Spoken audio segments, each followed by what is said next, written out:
Assalamualaikum warahmatullahi wabarakatuh. Good morning, dear juries, ladies and gentlemen.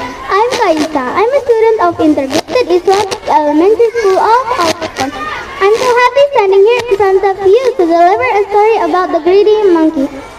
To know more about the story, please listen to me carefully and let me begin. For a long time, it didn't rain, and the trees in the forest were dry and barren. The animals had no food and were very hungry. In that hungry forest, there lived a hungry monkey and a bird named Starling. I'm so hungry, I'm going to look somewhere else for food, said Starling. When she reached the field, the monkey found a bunch of ripe bananas. Aha, bananas, my favorite fruit, said the monkey.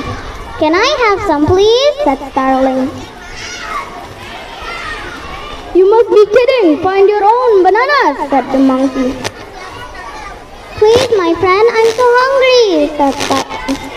Then, monkey climbed up a tree and ate the bananas by himself.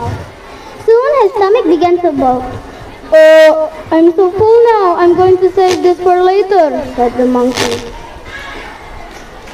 Then the monkey fell asleep and then his arms began to loosen and slowly drop. Ouch, what happened to me? Said the monkey. Hooray, hooray, the monkey is giving me some bananas, said Starling. Oh no, it's mine, monkey shouted. Oh no, it's mine, monkey shouted. Ooh, what a bad day. Juries, ladies and gentlemen, I think that's all. In this story, we can learn that we should not be greedy. And if we have some food, we should share it to others. That's it. Morning and wassalamualaikum warahmatullahi wabarakatuh.